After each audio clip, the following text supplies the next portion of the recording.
अगला सवाल है, नंद के घर नंद को जब घर आना होता है तो कभी कभार ऐसा होता है कुछ घरों में भाभीियों को ना टेंशन, एक स्ट्रेस होता है कि अब नंद आएगी और घर का माहौल अगर सही भी है वो गड़बड़ हो जाएगा, तो उनको किस चीज़ की टेंशन होती है नंद के आने से? वरना इसमें तो कोई मतलब कोई आए कोई जाए इसकी टेंशन तो नहीं लेनी चाहिए बहुओं को, लेकिन कभी कभार कुछ घरों में बहुएं टेंशन लेती हैं, तो वो किस वजह से? डिपेंड करता है ना। मम्मी क्या गई, एक दिन जल्दी चली गई। हाँ मैं कहीं गई थी, वहाँ शायद मॉर्निंग शो से गई। मैंने कहा चल अम्मी क्या चलेगा। मैं 11:30 बजे अम्मी की पहुँची तो अम्मी जो है वो पापा के लिए पराठे बना रही। तो मैंने अम्मी को कहा अम्मी आपकी बहुएं कहाँ है? अम्मी ने कहा सो रही है। मैंने कहा ये क्या बात हुई, वो सो रही है और आप खाना बना रही है? रेशम अर्शीन देख रहे हो ना, मैं ये भी करती हूँ। तो कहने लगी क्यों? मैंने कहा उठाई उनको। कहें क्यों, तुम लोग सो रहे थे, तुम लोग को उठाती थी जो उनको उठाऊं मैं? Very nice.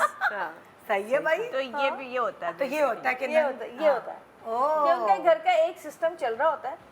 हाँ। वो अपना दौर सोचती हैं कि जी यूं या अपने घर का जो ससुराल का माहौल होता है उसके हिसाब से वो चलाना चाहती हैं उस जगह को। कि अगर मेरे ससुराल में ये होता है कि सुबह उठा देते हैं तो इधर क्यों नहीं हो रहा है, ये सब ये भी होता है। हाँ, आई थिंक वो इसलिए डरती खौफजदा होती है।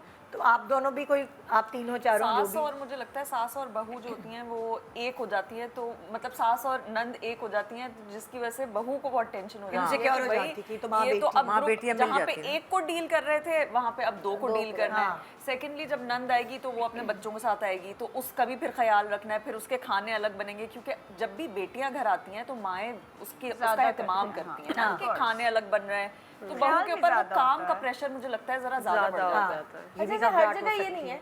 जैसे हम मुझे जाना होता है ना, जिसने हम लोग को जाना होता है कि आज अम्मी क्या जाना है, हाँ तो मेरी भाभीियों के सुबह से फोन आने शुरू हो जाते हैं। हाँ। कब पहुंचेंगी, क्या पहुंचेंगी, आ गई, ये निकल अच्छा- गई। अच्छा रूम और भी जब है। हम गली में पहुंचते तो मेरी भाभी जो है हरसीन, वो गेट पे ही खड़ी होती है। सऊद में कहती है क्या अलार्म है, इसको कैसे पता चल रहा है कि हम गली में आ गए? वो हम बजाने से पहले ही दरवाजा खोल देती है हाँ। कि वो खड़ी होती है इंतजार। वो तो कुछ घर ऐसे बेताब भी है होते हैं। तुम लोग कम जाते हो ना, ज्यादा नहीं जाते हम लोग बहुत जाते हैं, महीने में 2-3 दफा जाते हैं। दोस्तियां भी हो जाती है, तो जाती ठीक हैं। है। भाभी और नंदों की आपस में दोस्ती भी होती भी है, हो कुछ जाती है। बहनों जैसा भी हो जाता है माहौल। मेरी भी बड़ी अच्छी दोस्ती है अपनी नंद से। हाँ, वो तो जब आती है तो हम सब खुश हो जाते हैं, लेकिन देखिए स्पेस भी देना ज़रूरी होता है। अब चूंकि वो चूंकि दुबई में रहती है तो वो जब आती है तो मुझे होता है कि अब जाहिर सी बात है उसकी माँ है, उसको बहुत सारी बातें करनी होती होंगी, तो मैं 24 घंटे उनके बीच में नहीं बैठती हूँ।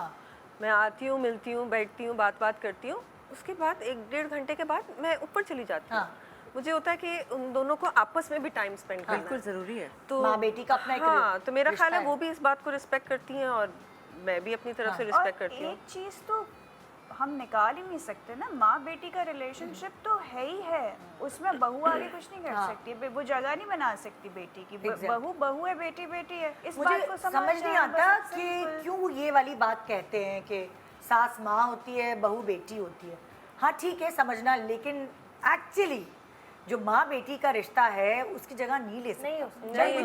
मेरे ख्याल में ऐसा भी होना चाहिए और होता है कि कई दफ़ा बहुओं और सासों की बहुत मोहब्बत हो जाती है। और अगर बेटी आके ऐसी मौला जट बनने की कोशिश करे तो सास को बुरा भी लगता है कि ये मेरे घर में मेरी बहू को क्यों कह रही है। ये ऐसी जेन्युइन औरतें भी होती हैं। हाँ अपना बता रही थी कि अगर ऐसा कभी हो तो मुझे होता है कि भाई अच्छा बस ठीक है ना, हो गया। अच्छा, साड़ी बहुत प्यारी लग रही है, कलर बहुत खूबसूरत, एंड डिजाइन बाय अस्मा अब्बास। हाँ मुझे पता है, प्यारी बड़ा प्यारा साड़ी। सूट दिया है। एक छोटे से ब्रेक ले रहे हैं, ब्रेक के बाद आके यही बातें होनी है, इसलिए क्योंकि बेबी बाजी इसी चीज़ के इर्द गिर्द घूमता है। और एक्चुअली आप कुछ भी कर लें, चाहे आप डॉक्टर, इंजीनियर, पायलट कुछ भी कर लें, आपकी भी जिंदगी इन्हीं चीज़ों के चाहे ना चाहे घूमेगी तो बिल्कुल इसी चीज़ के इर्द गिर्द।